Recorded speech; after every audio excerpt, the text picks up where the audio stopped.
Masala chai, information and instructions on the brew.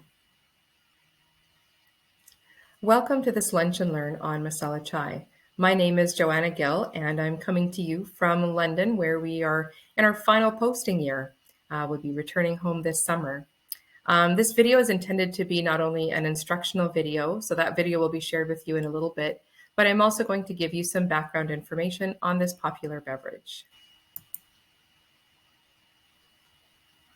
So I've included the ingredients here that I also used in the video, as well as a list of the tools that you'll need to make your chai. You can see that there are additional options that I've included here, and this is just because I think I mentioned in the video that there are regional variations on how you can make your chai, and so some of these ingredients are more popular in certain regions than others, such as black peppercorns, which I believe are more popularly used in southern India, and star anise, which is also popular, I think, all over, but it's just a flavor I really dislike, so I just don't include it at all. But many recipes, if you ever find recipes online, you'll find that star anise is actually included. You'll also find, I think I mentioned in the video as well, that for the ingredients here that I have listed, the amounts of them are also optional. So for example, or it's to taste, I should say. So you could add 3 or 4 cardamom pods if you really love the cardamom flavor. If you don't love it so much, you could just leave it out completely. Fennel seeds is sometimes not the greatest flavor. It tastes like black licorice. It's not all that different from star anise. But with star anise, those are usually quite large, and it's hard to control the amount that you put in. Whereas for fennel seeds, I don't mind it for the health benefits, so I like to put in a little bit, and combined with all the rest of the flavors, I can manage it. But on its own, it's really horrible, and I'm not really a fan of it. So you can, as I mentioned, just vary the amounts that you need.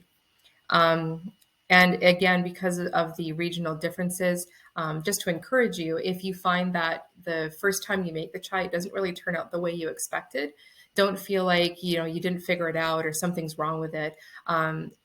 Different families, different individuals, different regions, they all have a way of doing it. There's really no one authentic way that's considered to be sort of the right way to do masala chai. Other than, I would argue maybe not getting it from like Starbucks, because I don't think that even has tea. But in terms of if you're trying to make it from scratch like this, just know that if it didn't quite turn out the way you wanted, you can just keep experimenting and give a try to any other just to kind of change the ratio of the ingredients that you're using and see if that helps.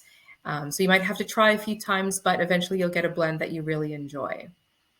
And I also just wanted to add as well, and I didn't include this in the video, but just because I know for many of you in the rest of Europe, so in the UK, we obviously have a huge Indian population here. And so I never have to worry about finding Indian ingredients. There's lots of grocery stores that I need where I am, especially in London. But where you are, you might have difficult time finding those ingredients. So I would just encourage you that if you know that you have a fairly sizable Middle Eastern, Turkish, African, any sort of a population like that, or other South Asian, so it could be Sri Lankan, Pakistani, or Bangladeshi. If there happen to be large populations of any of those in your region, you can head to those stores because the spices and ingredients are really shared across the region. And so you might actually be able to find the whole ingredients there. If not, I do recommend that you just use the powdered version. So you can obviously use powdered cinnamon, powdered cloves, things like that. Just use a pinch of them to start off with and just play with the amounts until, again, you feel that you got the right blend. You might also, if you do have access to any South Asian stores, you can sometimes find tea masala, and that's what it's actually called, as tea masala. You can just, sometimes I use it, I keep it on hand anyway, just in case I maybe run out of ingredients of my whole spices and didn't have a chance to replace them.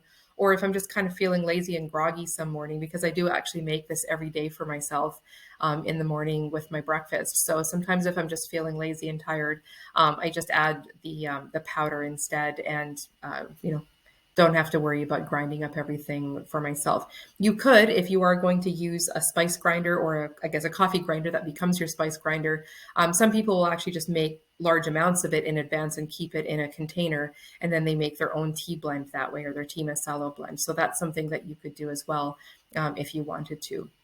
So just to give you some different options to help you find how you can make that.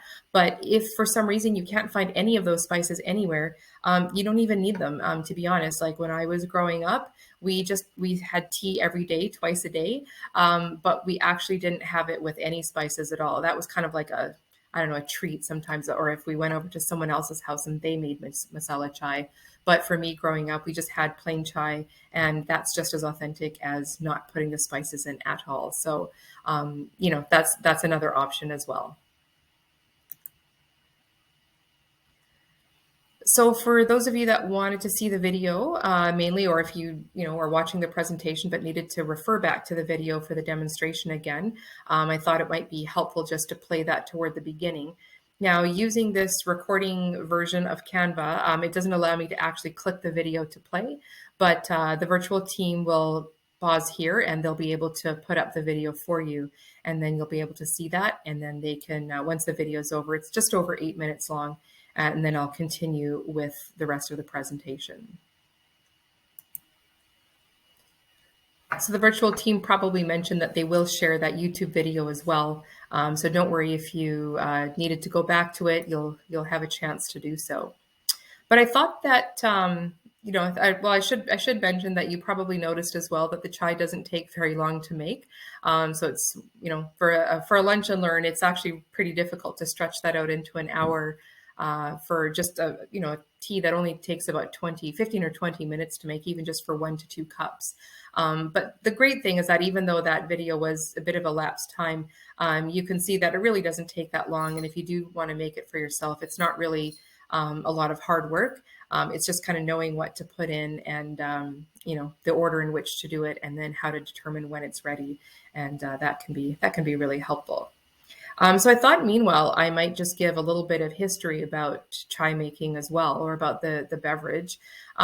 So I was actually really surprised to learn that, as I learned as I mentioned in the video, that tea itself was really only popularized once the British colonized India. So I don't know if it was a few years ago that I went to India. I was there on a work trip, but I was visiting with one of my cousins when I had some free time. And she took me to a South Indian restaurant that's really popular across the country. She herself used to live in South India when she was doing some training for work. And she had suggested that I try this filter coffee. And she told me that that was actually the traditional beverage that South Indians drank. So I was actually really surprised to find that out. And it's actually really tasty. What they do is you'll see this cup within a cup. And what they do is they actually pour the coffee in, from that sort of larger cup into the smaller cup. And then they drink it kind of by cupping their hands this way and drinking it. So that's the traditional way to drink that kind of coffee. And then when I actually had the chance to go to South India myself, when I started working in the region, I was able to get filter coffee there, and it's still really popular. You can still find it all over the place, and it's really, really tasty.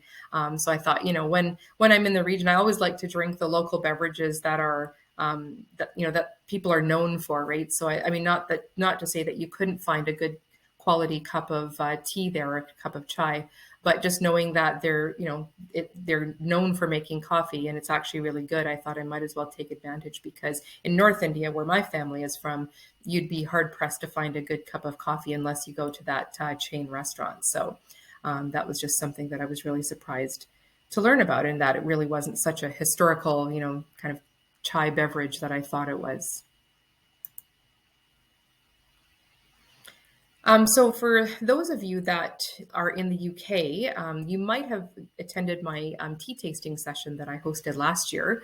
And through that, you would have learned and heard me mention a little bit about how and when tea first started being consumed in Europe. So you could just read a little bit of the history here. As I mentioned with the coffee, of course, that it wasn't really a traditional beverage for Indians until the British came. Pictured here is a chaiwala. So I think I do mention in the video how it was the chaiwalas who actually were the ones who, or it was Indians who had to try to figure out a way to make the tea more palatable because they were getting that sort of leftover tea ground that was sort of powdery, and it wasn't the best quality part of the tea because, of course, that was being sent back to England, or to be sent for import to other parts of the world. So it was these chaiwalas, these guys that would be selling tea in tea stalls on the roadsides, that were the ones trying to figure out how to make the tea tastier. And so they're the ones that added milk and spices and things like that, just to make the tea really tasty. A chaiwala it actually means somebody who sells tea or who makes tea. So you would see these people even now all across the country. So it's kind of neat to think that, these were the guys that were, selling tea on the street corners, who figured out how to make it really yummy. And as a result, we've got this amazing beverage that is now much more popular all over the world. Yeah, and so I think I mentioned in the video as well that traditionally the milk that they used is buffalo milk. So cow's milk just wasn't really consumed. I think you can get it now as people are becoming a little bit more westernized. But because traditionally, obviously, with the cows being sacred, not only do you not eat cows, but you typically don't also eat any of their produce as well. So that would mean like not consuming their milk either. So I actually have memories of going, when I was about 5 years old, visiting India, and my grandfather was still alive at that time. And he would go out and get fresh buffalo milk every day. There was someone with a buffalo, these are like water buffalo types, down the street from where his house was. And so I used to go with him to walk down the street to get our fresh milk in the morning. And I just thought it was the most novel thing, because not only were we in this, village, or it was actually a city by that time, but in the city, going down the street to get milk from a buffalo that I could see in somebody's yard, but also we could do it in our pajamas because it was kind of normal. And I was only 5, so nobody cared about me wearing my pajamas. So I just thought that was a really neat experience. And of course, that would go into our chai, and it was really rich and thick and creamy. So I've also added a couple of links here where you can find out more information about masala chai. And I imagine that if these links don't work on the actual presentation, that the virtual team will share these with you separately so that you can have access to these. I couldn't remember if I mentioned anywhere that masala means spice. So both of these are on different forms of relating to masala chai. So there's a link about just masalas in general and some of the background and the health benefits. I mentioned in the video, of course, that traditionally, really, that spices were used for preservation, and some of them, like the fennel seed, for example, and cardamom, have been used to freshen the breath. Cloves also have been considered to be like it's a natural, what do they call it? Like that it prevents you from like an anesthetic in a way, like, or not an anesthetic, but it sort of freezes. So if you have like a tooth pain, for example, you could chew on it, and it sort of helps to ease the pain. I guess it's a natural analgesic is the word I'm going for. So when I was growing up, my dad would, if I had a toothache, he would just say, bite on a whole clove, and that would help to take the pain away. So it works a little bit. I would still probably prefer a Tylenol or something like that these days. But if, in a pinch, if that's all you've got, they certainly didn't have Tylenols back in my dad's days. So, a clove probably would have been quite good. So you can read a little bit more about some of the background on the spices. So when you see, of course, knowing that the word masala means spice, when you see masala chai, that means spiced chai. So for me, that I thought that link was really interesting. When I first read it, that was sort of an eye-opening article or blog post about just the history of chai and colonialism. Neither of these, of course, are really like academic, research articles or things like that, but just kind of interesting perspectives and information on different people's blogs about these spices and about masala chai. So just in case you're interested in further reading, I thought I would just share those with you. So you might also be interested in knowing about the names. I'm like, what's in a name? Of course, we often hear about different names floating around for chai. So, is it chai tea? Is it chai tea latte? Is it just chai? Like, what do you call it? Of course, in Western establishments, typically I'll see it called chai tea or chai tea latte. But several years ago. So, I mean, it's always bugged me in general because for me, just growing up, it's like, well, chai is tea, so why would I call it chai tea? But what I did learn actually was several years ago at this museum, which unfortunately no longer exists in London. But when it existed, I had a chance to visit it, and it's called the Brahma Coffee and Tea Museum. And it actually charted the history of coffee and tea importation to England since about 400 years ago. And I learned that actually it was tea first started being imported from China. So it was the Dutch who were importing it. And then, of course, you know, as the royal families there, it became all the rage for this sort of new and exotic beverage.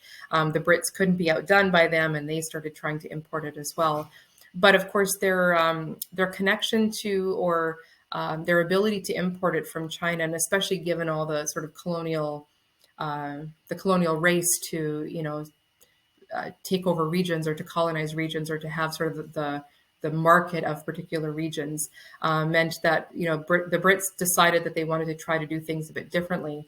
And so rather than paying things like import fees and other, you know, sort of economic challenges that importing tea from China created, they thought they would try to grow it themselves once they had started colonizing South Asia. And so what I learned through this museum, not only was it that information, but also that the word tea, or any sort of form of it that's used all over the world, is somehow derived from either the Fujian region that used the word te, assuming I pronounced that correctly, or from Mandarin, which is cha. And again, don't know if I'm pronouncing that correctly because, as you may know, Chinese languages are tonal. But in any case, all the words that we use today are pretty much in the world are some form of one of these two words. So you'll see, for example, obviously in French, it's they. I learned from a Ukrainian-speaking friend that they use the word chai as well. They also, I think in Persian, it's chai. And in fact, when I grew up, we actually used cha. So the Punjabi word is cha, and whereas chai is considered Hindi and probably some other Indian languages that I'm not familiar with. So it just goes to show kind of how interesting that is. And I know in a lot of Asian languages, it's also ta or te or some form of word that it's similar more to the Fujian pronunciation. So for really, this is the word that's used for tea. And so whenever I hear people say chai tea, I find it really redundant. And certainly if it's chai tea latte, you know, Indians typically haven't added Italian words to their language to try to, you know, describe something. The other thing I find funny about it is that even if you order a chai tea at a Western establishment, usually it's sort of a frothy, milky beverage anyway. So to me, it's no different from a chai tea latte because it's already going to include milk. The other thing is that, you know, as far as South Asian methods of drinking this tea go, most of them typically don't drink black tea anyway.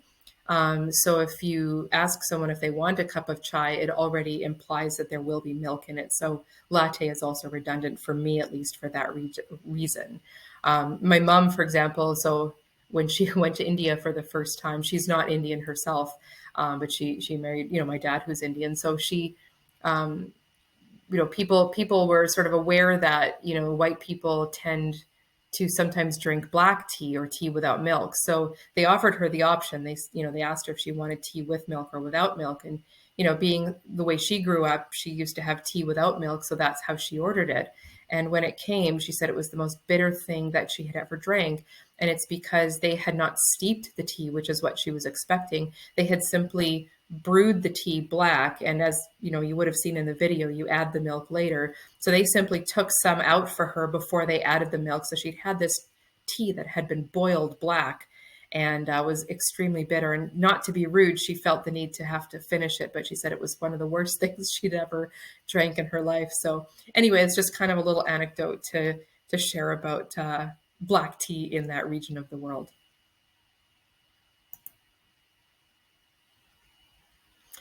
And I just thought I would add a little video, or sorry, not a little video, but a little section on when do South Asians drink chai. It's pretty much at any time of the day. So when I visit my family in India, oftentimes you'll be served a bit of, you know, small cup of chai with biscuits or rusks before you have breakfast, especially because for older people, especially, they'll go out in the mornings and have um, they'll have like a morning kind of, they call it their morning constitution. So they'll go out for a morning walk, and then they would actually come back and have breakfast. So you'll have your little bit of chai with your biscuits or your rusks. You'll have your mid-morning break and afternoon break, and office workers and especially government workers are notorious for taking long morning and afternoon tea breaks. So you might find that, work doesn't start until about 9 in the morning, and then by 10 they've already got to pause and have another stop for a cup of tea with, maybe a snack or something like that. So that might take another, 45 minutes to an hour. Then they've of course got to break for lunch a couple of hours after that. And then, it goes on. So you can see that getting things done in those regions could be quite challenging. You have to have a lot of patience. But chai is really a beverage you might have at any time of day. I wanted to include this picture here in terms of when South Asians drink chai. You could have, you can have it as part of an afternoon tea. So, some fancier places in India. There's a Taj hotel in Mumbai where I've had an afternoon tea service. That's it's an all-you-can-eat, and they combine Western and Indian types of foods, and it's bottomless tea. You can have steeped tea or chai, and it's just bottomless, and it's one of the best things I've ever had. But outside of that, it's something that people do have that that sort of became a part of the culture after the British colonized the region, is having afternoon tea and putting out a tea spread. And so pictured here is an experience that I had in northern Pakistan. So my mom and her husband are sitting to the left there. And when I was visiting them there, they used to work at a Christian hospital, and I visited them. And there's a number of Muslim workers at the hospital compound, and they were really upset and felt it was really shameful that no one had invited this VIP, which to them was me at the time, that no one had invited me for supper. And so they didn't have time to prepare a full supper, but they felt at least if they could offer me tea, that they would have at least shown their hospitality. And they wanted to do that so that, if for no other reason that I would remember them. And of course I do. And, more than 10 years later, I'm sharing this experience with you that it happened. But you can see here that they've put out, a decent spread. There were snacks and different foods to eat and delicious tea. And they'd even, put a little vase of flowers on the table and everything. So it was really, really lovely, and just such a warm and welcoming experience. And something that I really love about South Asian culture is just the ability to commune with and to build relationships and to build community with people through chai and food.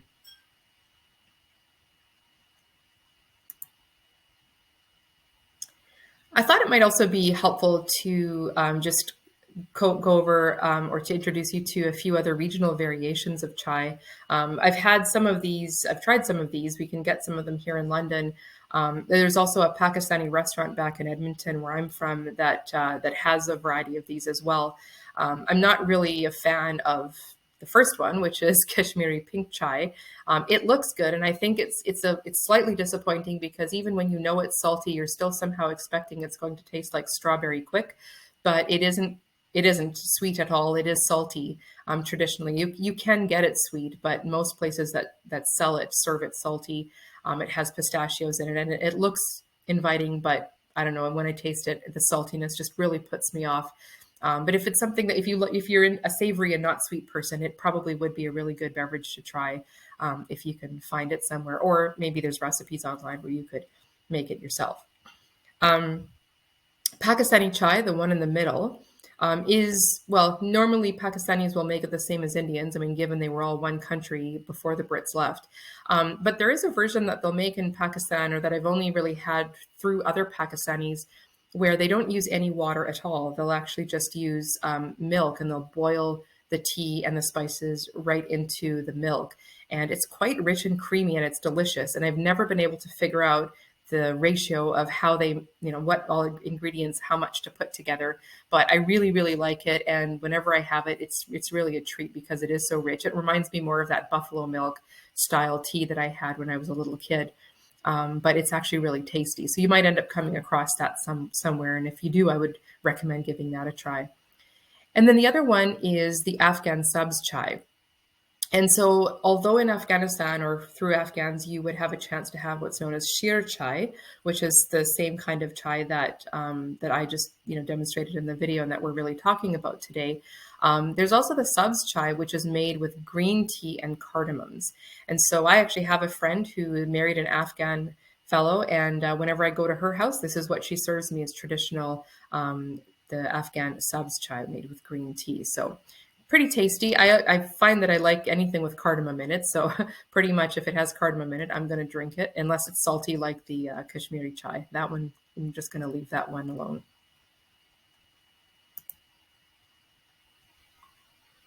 And thanks for watching. So if you do have any questions, you can feel free to contact me.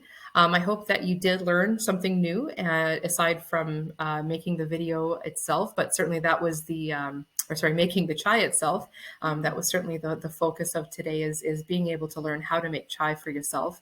But yeah, it's a beverage that I just never order when I'm out unless I'm at a South Asian establishment, because usually when I order it from some Western establishment, it's made with some sort of a syrupy substance that I don't even think contains tea, and it costs a lot. So I figure, why not? Why order it there when I can make it at home?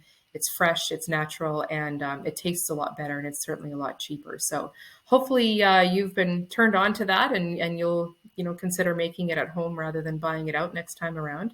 But yeah, if like I said, if you have any questions, feel free to let me know. And I would have loved to have joined you live today, but I'm working full time these days. And so I'm happy to answer any questions that you might have by email. Thanks again, and enjoy the rest of your day, everyone.